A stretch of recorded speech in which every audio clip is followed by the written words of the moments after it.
Sejumlah nama semakin menguat menjadi calon pendamping Ganjar Pranowo, Anies Baswedan, dan Prabowo Subianto yang siap beradu di Pilpres 2024. Ketua DPP PDI Perjuangan Puan Maharani menyebut dari semula 10 nama yang masuk dalam radar bakal cawapres Ganjar Pranowo, kini sudah mengerucut menjadi 5 nama. Sekarang sudah mengerucut 5, salah satunya Caimin. Moga-moga yang jadi Mbak Puan. Selainnya apakah nama Pak Erik dan nama Pak Sandiaga juga ada? Pak Sandiaga, Pak Erik, Pak Andika, Mas Ahaye, Caimin.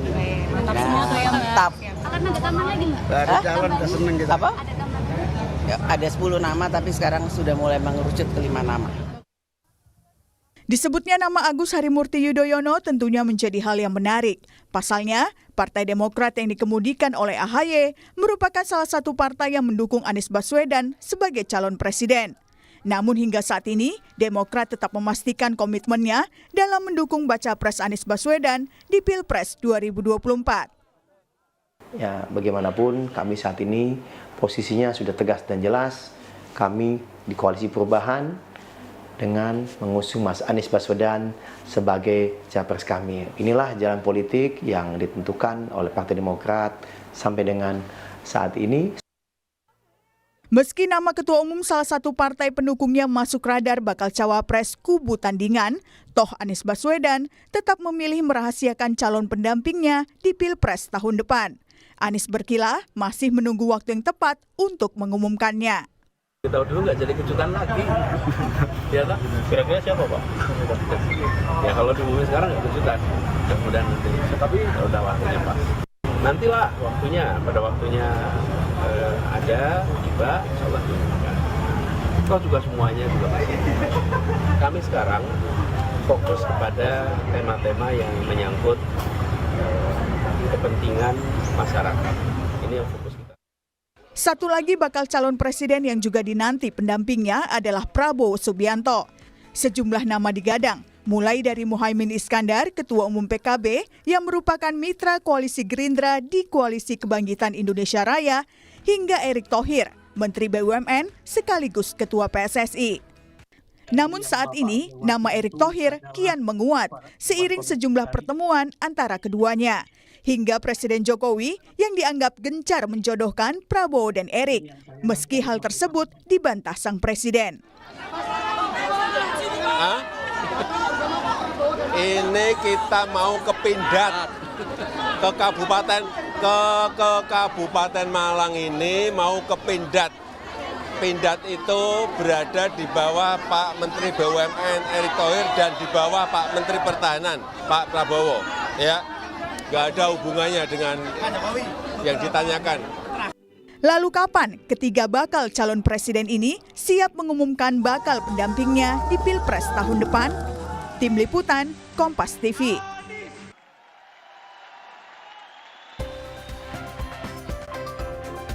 Saudara, sejumlah nama tampaknya semakin menguat untuk menjadi calon pendamping Ganjar Pranowo, Anies Baswedan, dan Prabowo Subianto yang siap beradu di Pilpres 2024 mendatang.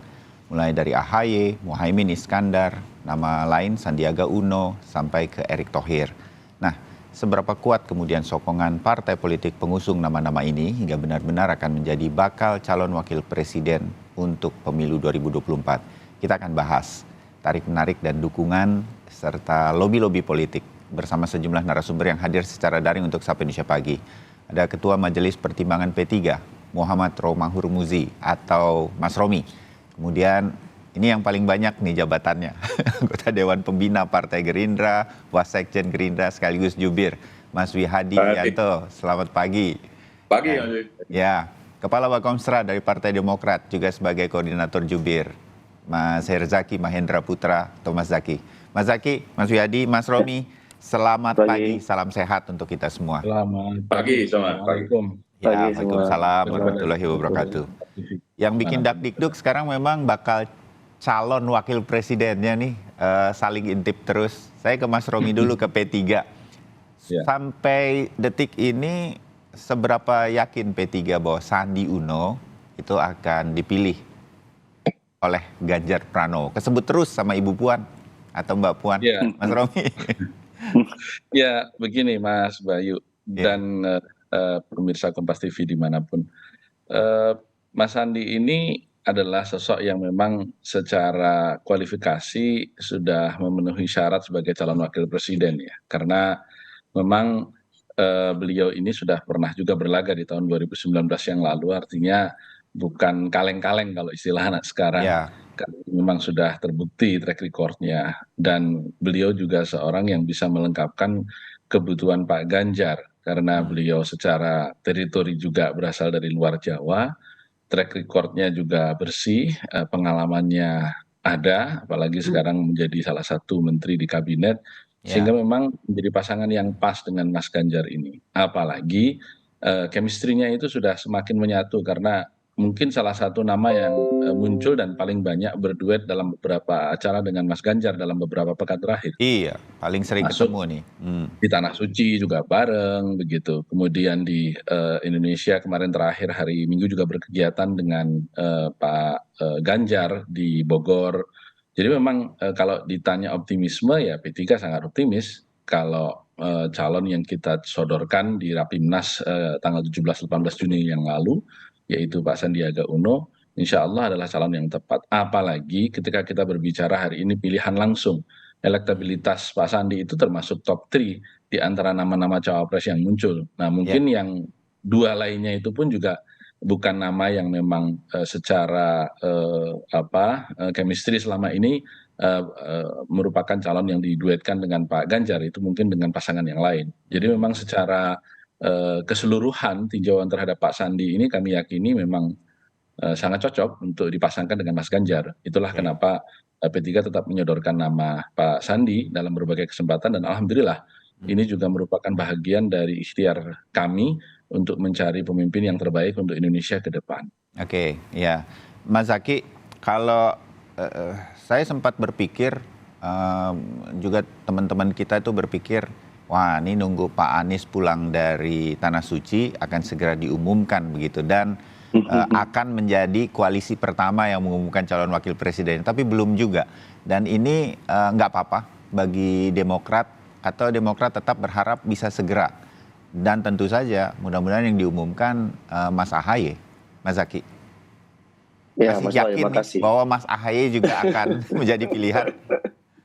Ya, makasih Mas Bayu. Pertama yang ingin kami sampaikan, bagaimanapun apa yang kami sampaikan di bulan Juni lalu lebih kepada sebagai bentuk penyampaian aspirasi dan juga harapan dari masyarakat yang menginginkan adanya perubahan. Mereka ingin agar segera ada pilihan cawapres itu bisa diumumkan, lalu tim pemenangan segera dibentuk, sehingga konsolidasi ke akar rumput itu bisa segera dilakukan gitu. Nah, itu sudah kami sampaikan ke Mas Anies juga, dan juga kami sampaikan bagaimana pendalaman dan perhitungan yang kami lakukan, bagaimana agar Mas Anies itu elektabilitasnya bisa cross melewati calon-calon lain. Nah, salah satunya itu adalah bagaimana bisa konsolidasi, karena ini bisa menimbulkan efek ini psikologis ya, efek psikologis, efek kepastian, lalu juga penguatan di internal gitu dalam konteks koalisi. Karena kalau masih satu kan satu nih gitu. Tapi kalau udah capres-cawapres kita jelas, tim pemenangannya jelas, ini udah tidak ada lagi nih yang ditunggu, apalagi nih yang ditunggu, kan begitu. Kira-kira yang ada hanya tinggal ngegas aja. Nah, itu sudah disampaikan semua. Mas Anies juga sudah mengamini, sudah diskusi panjang juga berulang kali dengan Mas AHY, bahkan juga ada sempat ketemu dengan Pak SBY ya. Dan kita sampai dengan saat ini komunikasi terus kita jalin. Ini cawapresnya sudah ada sebenarnya yang kami tahu ya, informasi yang kami dapat dari Mas Anies itu sudah ada di kantongnya Mas Anies. Tinggal waktunya saja. Nah, waktu ini yang kami lagi menghitung nih gitu. Lagi kami dalami apakah saat yang tepat adalah di minggu-minggu ini ataukah misalnya katakanlah di Agustus. Nah, ini kita masih cermati terus. Karena kalau dari Demokrat kan menghitung 6 bulan ini minimal gitu. Beda misalnya kalau Mas Romi misalnya ya, menyampaikan Bang Sandi itu kan sudah pernah jadi cawapres, sudah tinggi sekali popularitasnya, sehingga mungkin tidak perlu waktu lama nih gitu. Dalam konteks Mas Ganjar mengumumkan di November pun 3 bulan waktu yang cukup nih untuk mensosialisasikan seperti apa pasangannya Mas Ganjar gitu. Lalu kedua, kelebihannya adalah programnya nih dalam konteks kalau bicara mengenai bagian dari pemerintahan saat ini, Ya tinggal sederhana menyampaikan, loh itu loh program pemerintah saat inilah yang akan kita lanjutkan, kan begitu.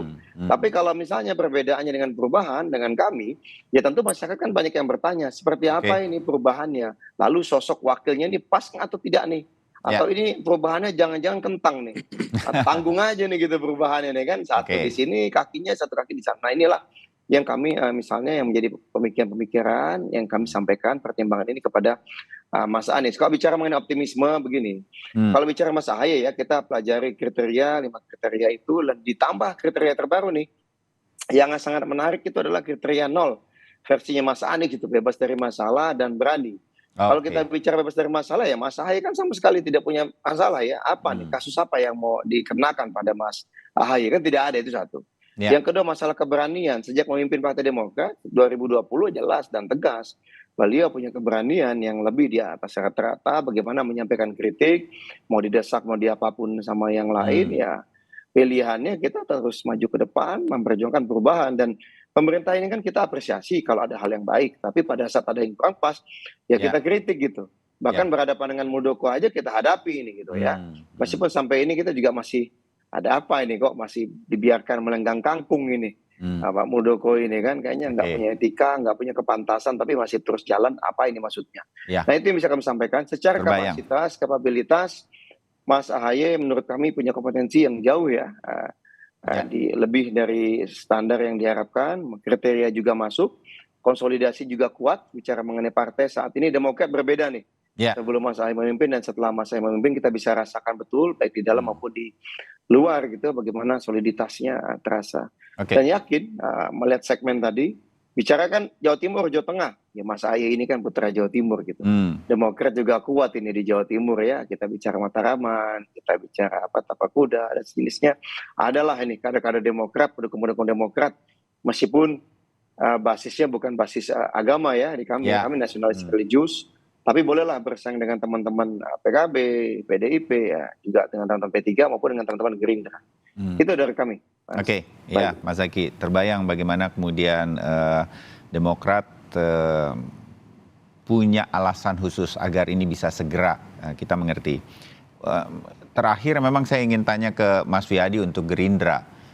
Gerindra sendiri ini masih tetap Pak Prabowo nih. Kapan deklarasinya Pak Prabowo? Koreksi saya juga Mas Wihadi, kalau Pak Prabowo tampaknya jaga-jaga juga atau gimana? Kok nggak deklarasi sih sebagai calon presiden? Dan kalau deklarasi itu pasti sama Gus Imin ya, Mas Wihadi?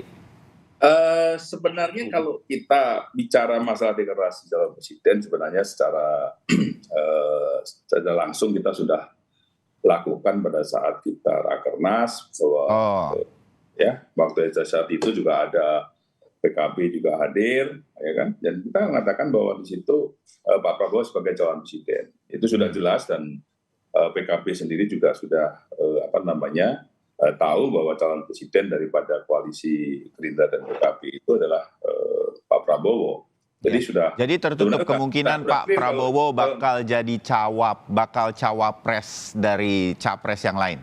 Ini udah tertutup ya? Sudah tidak. Itu kan sesuai dengan amanat Rakernas dan kemudian dengan ini semuanya sudah Munas juga sudah mengatakan bahwa Pak Prabowo sebagai calon presiden. Dan itu juga dengan PKB sudah clear Pak Prabowo sebagai calon presiden. Nah, wakilnya udah pasti sama Gus Imin?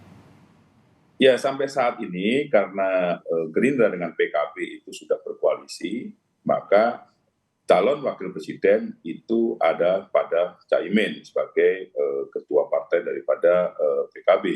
Jadi saya kira bagi kami calon wakil presiden pun juga sebenarnya sudah terbayang bahwa di sini karena memang koalisi kita adalah dengan koalisi PKB ini sudah 11 bulan. Sudah 11 bulan, sudah berjalan dengan cukup baik dan saya kira segala komunikasi itu sudah sudah terjalin dengan baik dan kita sudah saling terbuka dan semuanya. Jadi apapun yang dilakukan oleh PKB dan dilakukan oleh Gerindra itu selalu dikomunikasikan dan saya kira dalam 11 bulan ini boleh dikatakan semuanya saling mengerti mengenai masalah posisi saat ini dan kondisi saat ini sehingga tetap bahwa calon wakil presiden kan dari koalisi kami tetap terbesar adalah Caimin yang menjadi calonnya. Oke, sedikit lagi Mas Suyadi berkaitan dengan Gerindra dan PKB yang sejak awal memang sudah berkoalisi.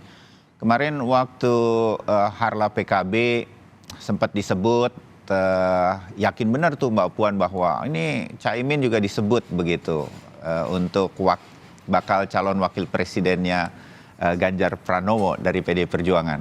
Mengkhawatirkan bagi Gerindra? Bagi kami itu suatu hal yang biasa, karena kan kalau kita lihat dari dari 10 nama menjadi 5 nama, itu kan bagaimana menjaring putra-putra terbaik yang mungkin diberikan kepada pihak Ganjar yang menjadi cawapresnya. Tetapi kan bahwa Caimin sendiri mengatakan bahwa sudah ada kesepakatan kami dengan Gerindra dengan PKB, itu juga menjadi suatu hal yang sudah secara perjanjian juga sudah ada. Saya kira semuanya tahu posisi dan kondisi, makanya saya katakan tahu posisi dan kondisi itu seperti itu. Jadi saya kira kalau PDIP mencalonkan itu berarti kan memang pilihan daripada Gerindra kan berarti tidak salah, karena PDIP PDI Perjuangan aja dengan Ganjar aja juga mencalonkan Caimin sebagai calon wakil presidennya. Berarti kan calon wakil presiden yang ada di koalisi yang ada sekarang di Gerindra ini kan cukup qualified gitu. Ya, kalau memudahkan kita semua terutama pemirsa Sapa Indonesia Kompas TV ya Mas Suyadi, Jokowi efek nih. Disorong terus tampaknya nih sama Pak Jokowi, Prabowo, Erick Thohir begitu. Terutama kemarin kita berkunjung ke PT Pindad di Kabupaten Malang. Saya kira itu kalau ini nggak akan kemudian membuat misalnya pilihan-pilihan ini untuk Gerindra dan Pak Prabowo jadi ada terbuka juga ke arah sana. Dan bagaimana dengan PKB? Saya kira apa yang menjadi peristiwa pertemuan Pak Jokowi dengan Pak Erick dan Pak Prabowo itu adalah pertemuan di mana Presiden dengan menteri-menterinya. Dan kita jelas bahwa Pak Prabowo kemarin ke Malang pun juga dengan Pak Erick, dengan Pak Presiden Jokowi pun adalah jelas bahwa ini adalah kunjungan ke PT Pindad. Dan kita tahu bahwa sekarang ini konsentrasi Pak Prabowo kan di dalam Kementerian Pertahanan jelas bahwa untuk industri pertahanan, yang dimana industri pertahanan itu adalah industri pertahanan yang memberikan satu kekuatan kepada alat pertahanan kita. Jadi di sini kan jangan impor terus lah begitu. Jadi makanya industrinya kan ada di BUMN di bawahnya Pak Erick Thohir. Jadi saya kira Presiden dengan 2 pembantunya ke Malang ini kan dalam rangkaian memang memperkuat daripada sistem pertahanan kita dengan industri pertahanan kita. Jadi satu hal yang feel-nya Mas Wihadi, kalau Gerindra itu feeling aja lah ya Mas, Anda ada di belakang layarnya juga. Pak Prabowo ini akan lebih ke yakin sama Gus Imin, sudah gitu, atau masih bisa menerima yang lain seperti Erick Thohir? Saya kira semua permasalahan itu kan sudah jelas bahwa kami ini sudah melakukan perjanjian dengan PKB dan sudah berkoalisi dengan PKB. Jadi calon wakil presiden itu ada, kalau calon presidennya sudah ada di Pak Prabowo, maka hak calon wakil presiden adalah di Caimin. Ya kan, begitu kan? Nah, jadi semuanya ini ya kan penentuan itu semuanya adalah bagaimana ditentukan bersama-sama antara Pak Prabowo dan Gus Muhaimin. Nah, kalau sekarang sudah jelas bahwa Pak Prabowo-nya presiden, maka bagaimanapun juga calon wakil presiden itu adalah ada di hak yang golden ticketnya ada di Caimin. Kan begitu. Kecuali jadi, keduanya kalau di kami hubungannya udah clear sebenarnya. Iya, kecuali keduanya memang punya kesepakatan yang lain dan sama-sama clear mengenai pilihan nanti untuk siapa bakal calon wakil presidennya. Paling kompak tampaknya koalisi ini ya. Begitu ya Mas Wihadi? jadi makanya saya katakan ini kan tergantung dari situasi dan kondisi. Gitu kan. Karena masih lama juga kita Oktober gitu kan. Oke, saya ke Mas Romi sedikit. Pengen tahu, kemarin ada survei dari beberapa lembaga survei, Erick Thohir menanjak nih sebagai bakal calon wakil presiden dalam beberapa survei, mengalahkan Ridwan Kamil dan Sandi Uno. Berarti ini kan juga membuat pilihan Ganjar Pranowo juga harus melirik hasil survei ini? Karena pun bagaimana dengan segala lebih dan kurangnya, survei juga adalah realisasinya nanti selama ini udah cukup terbukti ya memang pilihan masyarakat di sekitar itu. Nggak khawatir Mas Romi bahwa ini juga akan menjadi pesaing kuat dari 5 nama, ada nih nama ini, ada Erick Thohir dan juga ada Sandi Uno, bahwa ini akan membuat pilihan Ganjar Pranowo juga belum yakin betul nanti terhadap Sandi Uno yang diajukan P3. Mas Rom? Jadi begini Mas Bayu, sebenarnya kami ini P3 ya, Pak PLT Ketum, Pak Mardiono, saya itu sudah sejak bulan November tahun lalu bicara dari hati ke hati dengan Mas Ganjar. Dan pada waktu itu Mas Ganjar jauh sekali dari waktu beliau sudah ditetapkan sebagai calon presiden. Kita pada waktu itu dalam konteks komunikasi untuk memang mencari kecocokan karena kebetulan Mas Ganjar itu bagian dari keluarga besar P3 juga. Beliau itu ketua P3 selama hampir 20 tahun barangkali di Purbalingga. Jadi memang kita sudah secara emosional dekat, kawan juga dengan saya satu daerah pemilihan. Nah, pada waktu itu 3 konsep yang beliau sampaikan, yang ini malah beliau sebutkan ini konsepnya Litbang Kompas nih untuk kepemimpinan nasional ke depan. Apa itu Mas? Satu, kontinuasi, artinya apa yang sudah bagus dari Pak Jokowi dilanjutkan. Yang kedua, komplementasi, apa yang kurang ditambahkan. Dan yang ketiga, rekonsiliasi. Ini kata kunci. Karena rekonsiliasi ini untuk menghilangkan narasi yang selalu membelah Republik ini antara cebong versus kadrun. Ini kemudian disampaikan oleh beliau dan ini harus termanifestasi ke dalam pasangan capres dan cawapres ini Gus. Waktu itu beliau menyampaikan seperti itu. Maksudnya gimana Mas? Kalau kemudian partai nanti, artinya partai beliau ya, PDIP, menetapkan saya sebagai capres, mestinya cawapres itu dari orang yang dalam tanda petik merek kadrunnya itu ada. Nah, Sandi Uno waktu itu mendampingi Pak Prabowo kan? Betul. Dan saya katakan pada waktu itu berarti Pak Prabowo dong. Nah ini masalahnya dari beberapa survei Pak Prabowo itu kadar kekadrunannya sudah berkurang begitu kan. Sejak awal sudah bergabung. Tidak ada Pak. Sudah tidak ada karena sudah bergabung dengan Pak Jokowi sejak awal. Kalau Pak Sandi kan belakangan, jadi masih ada begitu. Nah harapannya memang kalau dua pasangan ini bersatu itu juga akan secara teritorial tadi Jawa luar Jawa terpenuhi dan juga sudah setelah 24 kita tidak lagi mengenal terma kadrun, tidak lagi mengenal terma cebong karena terlalu banyak persoalan yang harus diatasi dibanding sekedar bangsa ini. Nah, jadi pembicaraan tentang Sandi ini sudah sangat jauh dan sudah sangat lama dan konsisten yang disampaikan Pak Ganjar tentang hal ini.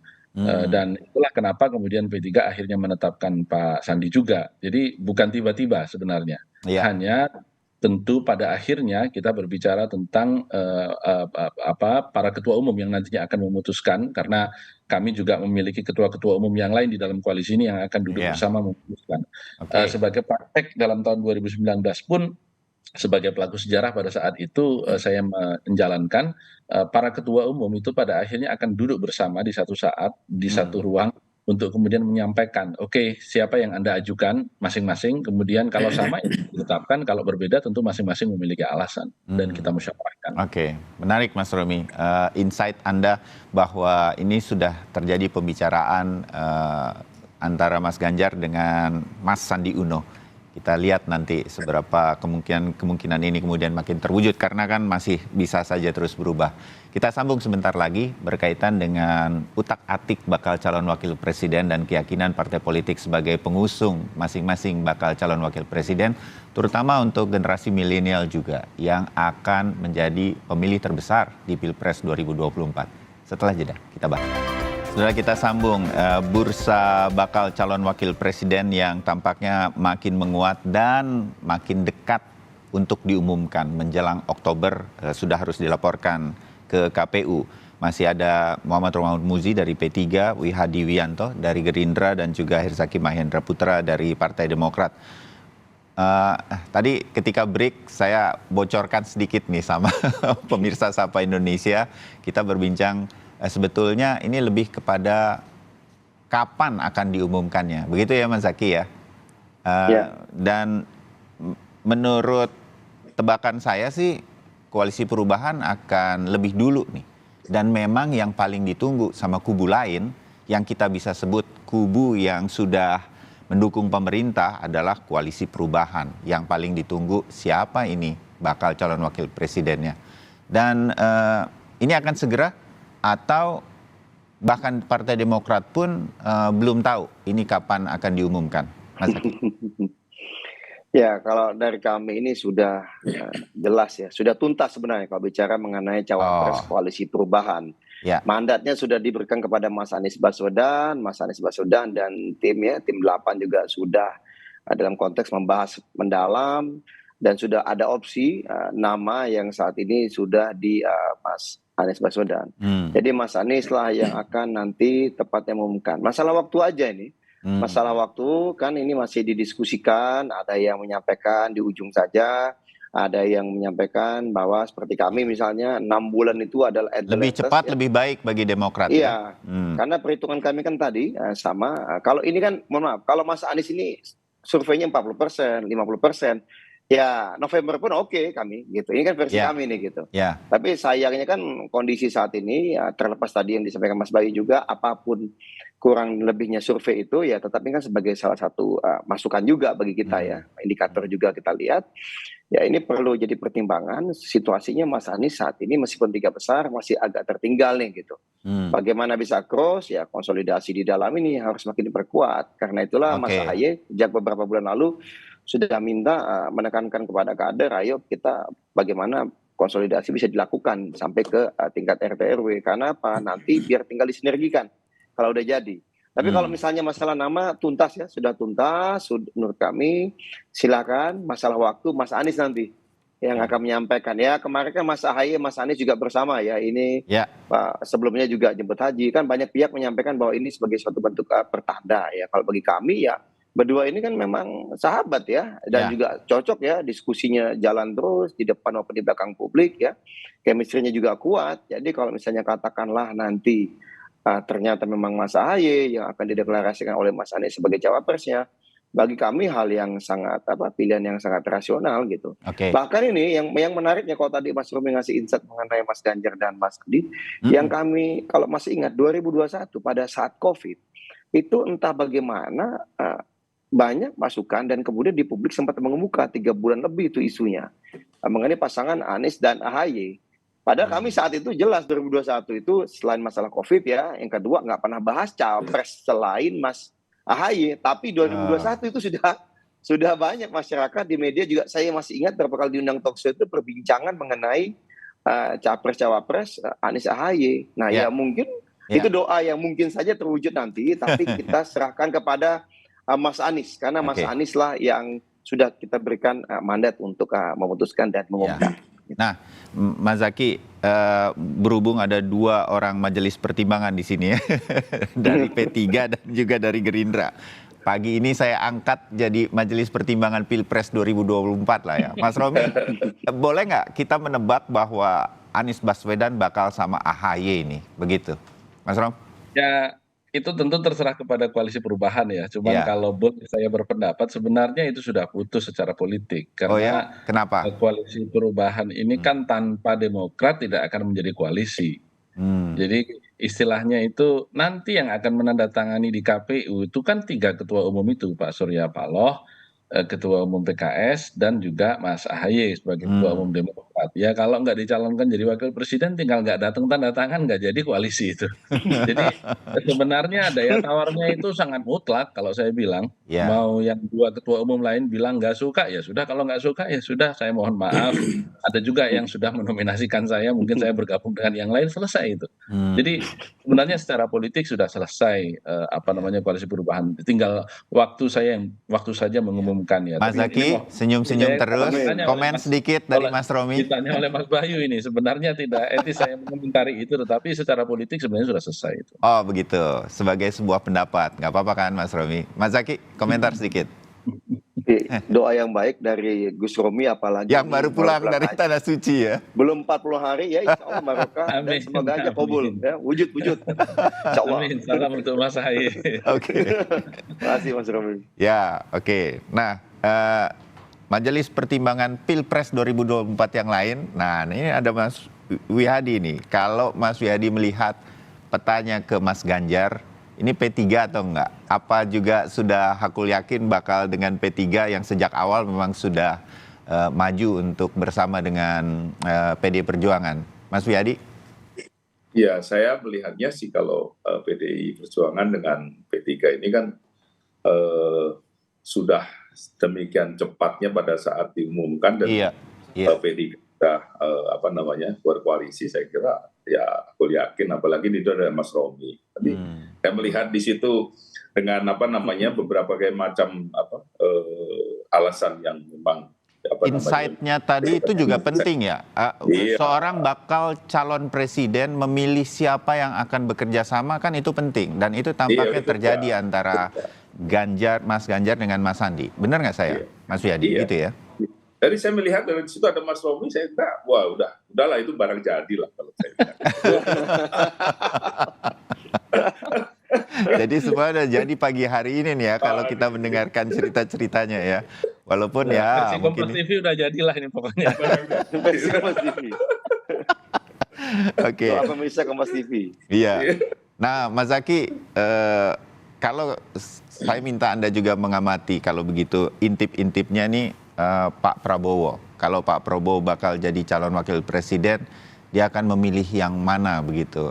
Tentu diserahkan kepada Gus Imin, Muhaimin Iskandar, tetapi apa yang akan menjadi pertimbangan? Kalau boleh sebutlah menebak sebagai intipan, Koalisi Perubahan mengintip kubu Gerindra dengan PKB, siapa yang akan menjadi bakal calon wakil presidennya Pak Prabowo? Mas Zaky. Nah, ya kalau sebenarnya kan kita biasa tidak mengomentari koalisi lain ya. Kalau di Demokrat itu apalagi partai lain, tapi nggak apa-apa, ini kita coba aja meminjam izin Gus Romi ya, kita meminjam logikanya Gus Romi gitu. Jadi kalau meminjam logikanya Gus Romi ya Pak Prabowo tidak bisa belayar tanpa PKB atau Caimin gitu. Dan kita lihat Caimin juga masuk dalam radar survei ya, bahkan terakhir dengan Mbak Puan juga masuk nih dalam cawapresnya Mas Ganjar. Jadi kalau saya lihat sih begitu kira-kira. Tapi memang kalau melihat bolak-balik, lihat Pak Jokowi bersama Pak Prabowo dan Pak Erik jadi agak bingung juga nih gitu. Yang mana nih gitu ya kan. Tapi ya bagaimanapun kita harapkan yang terbaik lah semua, karena bagaimanapun tiga koalisi ini kan pasti ingin yang terbaik untuk bangsa dan negara ini. Harapan kita siapapun nanti yang akan bisa maju sebagai pasangan calon, ya kita dukung sama-sama agar pemilu ini bisa berjalan demokratis gitu ya, jujur adil tanpa intervensi tanpa tekanan. Itu aja, karena ini udah terbaik ya, kita punya banyak calon-calon yang luar biasa. Ada yang bisa masuk slot capres dan cawapres, ada yang mungkin nanti menjadi Menko atau Menteri. Tapi Indonesia ini sedang kelebihan sumber daya yang unggul menurut kami di tingkat nasional. Jadi nggak perlu khawatir lah terkait dengan masa depan Indonesia 2024-2029. Siapapun capres-cawapresnya, janganlah khawatir nanti ujung-ujung pembangunan akan mandek atau tidak gitu. Kalau dari kami, Koalisi Perubahan, kami menjamin ya Mas Anies akan memimpin ini, akan melakukan akselerasi atas apa yang sudah dilakukan oleh Pak Jokowi. Seperti halnya Pak Jokowi juga sudah melakukan kemajuan ketika dibandingkan era Pak SBY. Begitu juga ketika Pak SBY melakukan kemajuan dibandingkan era Bu Mega. Jadi pasti itu akan kita lakukan. Ya perubahan itu kan untuk perbaikan, bukan untuk kemandekan atau kemunduran. Jadi ya Mas Romi tenang aja, kalau kami yang memimpin, P3 tenang ya, aman ya, kan? Mas Wiyadi juga Gerindra, kalau kami memimpin tenang juga. Pokoknya kita bangun sama-sama, kita kolaborasi. Ya ada yang di dalam, ada yang di luar, tetap itu kan satu keniscayaan itu perubahan. Ini pesan dari kami terakhir, Mas Bayu ya. Oke. Nah, jadi sebetulnya sudah mulai mengerucut nih di kubu PD Perjuangan, tampaknya bisa jadi P3 begitu menjadi pertimbangan. Kita mendapatkan insight dari Mas Romi, Mas Ganjar tuh udah pernah hati ke hati sama Mas Sandi. Mungkin ini bukan ya dengan kan? Mas Sandi, dengan Pak PLT Ketum, dengan saya pada waktu itu. Oh, pada waktu itu, dan disebutlah nama itu sebagai bagian ya dengan nama Sandiaga Uno. Oke, mungkin ini akan menjadi pertimbangan khusus. Jadi udah mengerucut ke sana. Pertimbangan lain kita serahkanlah kepada PD Perjuangan. Di Gerindra juga begitu. Kalau boleh menyebut, tinggal ada 2 nama dari sekian banyak bakal calon wakil presiden ya. Menurut saya saya setuju Mas Zaky, kalau nggak Caimin ya tinggal Erick Thohir begitu, yang terus tampaknya terus didorong oleh Pak Presiden begitu. Nah, Di Demokrat udah aku yakin Gus Romi tadi dan jadi doa ini gitu kan. Nah, tinggal apa yang membuat kapan ini akan kemudian menjadi pertimbangan kalau boleh saya ingin tahu, terutama kepada Gus Romi ya di P3. Juga begitukah ini bisa segera lebih cepat lebih baik diumumkannya bakal calon presiden, bakal calon wakil presiden? Mas Romi dulu. Saya jawab tidak ya, karena memang kita tidak akan umumkan dalam waktu dekat, dan itu juga sudah menjadi kesepahaman antara Pak Mardiono dengan Bu Mega, sebagaimana disampaikan kepada kami tentunya, karena yang berkomunikasi. Alasannya, Mas Romi? Karena memang kita juga melihat bahwa masih ada satu koalisinya, terutama dari Pak Wihadi itu yang belum diumumkan secara resmi untuk berangkat sebagai capres. Jadi kenapa kita harus mengumumkan cawapres, sedangkan capres yang lain saja belum diumumkan secara resmi oleh koalisinya. Kalau koalisi perubahan mengumumkan lebih dulu, ini akan mempengaruhi? Tidak, karena memang koalisi perubahan lebih awal mendeklarasikan capresnya. Kan udah tahun lalu. Kami kan baru-baru saja setelah Lebaran Idul Fitri begitu. Jadi tidak kemudian kita mengumumkan. Yang kedua juga kita menunggu Mas Ganjar ini kan nanti bulan September akan berhenti sebagai Gubernur Jawa Tengah, sehingga memang lebih leluasa, dan kita juga melihat insya Allah kan akan ada performa lebih dari Mas Ganjar, karena hari ini kan beliau berkeliling itu untuk sosialisasi hanya di hari Sabtu Minggu saja, untuk tidak di hari kerja. Nah, kalau nanti kemudian ternyata Mas Ganjar bekerja lebih maksimal di bulan September, kemudian surveinya juga memiliki angka yang lebih bagus lagi, tentu akan juga berimplikasi kepada pilihan-pilihan cawapresnya, tentunya begitu. Apa yang Gus Romi anggap mengintip koalisinya Gerindra dengan PKB ini menjadi penting? Begini, secara teori tracking survei itu sejak tahun 2004 kita memiliki tradisi survei. Seseorang itu naik elektabilitasnya itu 2% itu maksimum setiap bulan.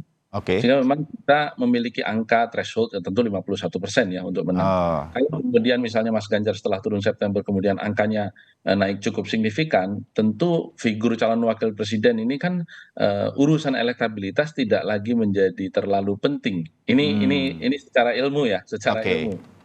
Kira-kira seperti itu, sehingga memang pilihan-pilihan calon wakil presiden menjadi lebih luas. Mungkin berbicara tentang pilihan ideologis, berbicara tentang pilihan-pilihan non elektabilitas lainnya begitu untuk melengkapkan beliau gitu. Tetapi sekali lagi dinamika politik kan masih akan terus berjalan. Jadi ini sebenarnya bukan soal mengintip calon presidennya koalisi perubahan atau koalisi Gerindra PKB, tetapi kita lebih pada situasi politik secara umum terkait dengan calon kami sendiri begitu. Bagian akhir, rasanya saya masih pengen banyak mengulik yang lain, tapi waktu terbatas dan mungkin nanti kita akan bicara di tempat yang lain. Tapi bagian akhir saya berjanji untuk sedikit saja kepada penonton, kepada generasi muda. Saya nggak akan terlalu, saya yakin pemirsa sama dengan saya. AHY cukup dikenal di publik, di anak-anak muda, generasi milenial. Demikian juga dengan Sandiaga Uno, dengan pendekatan-pendekatannya selama ini sejak dulu sudah dikenal dengan anak muda. Berarti tinggal Mas Wihadi ini Gerindra sama PKB, kalau boleh melihat Gus Imin dan Erick Thohir, lebih ke Erick Thohir dong buat milenial. Mas Wihadi? Enggak, saya kira begini, kalau kita melihat dari survei, jadi di milenial Gen Z ini justru persentase tertinggi kepada Pak Prabowo. Jadi walaupun jadi kita lihat dari usia, tapi Pak Prabowo ini di surveinya di milenial Gen Z ini justru memilihnya ke Pak Prabowo. Kalau jadi bakal calon wakil presidennya? Ya, saya kira seperti tadi bahwa masih tetap kepada Gus Imin, ya kan, yang calon presiden. Karena milenial diyakini tetap akan dibawa oleh Pak Prabowo begitu ya? Pak Prabowo, kan gen milenial. Karena kita lihat dari surveinya juga sudah jelas bahwa gen milenial ternyata justru ke Pak Prabowo, bukan ke di surveinya kita lihat bukan yang tertinggi tetap kepada Pak Prabowo, bukan kepada yang gitu. Saya kira itu sudah jelas. Jadi kita tidak perlu membanding-bandingkan dengan calon wakil presidennya, tetapi masing-masing mempunyai kesukaan masing-masing kalau kita lihat daripada survei yang ada itu. Kita sambung lain waktu, masih banyak, tetapi mudah-mudahan kita makin dapat wawasan dari orang-orang di belakang layarnya. Terima kasih pagi ini untuk diskusi mengenai bakal calon wakil presiden yang masih kita harus tunggu. Ya, mudah-mudahan semuanya segera diumumkan, kita jadi bisa lebih mengenal mereka sampai waktunya nanti memilih di tanggal 14 Februari 2024. Mas Romi, Mas Wiyadi, Bang Zaki, terima kasih. Sampai ketemu. Terima kasih Mas Bayu, terima kasih Mas Romi.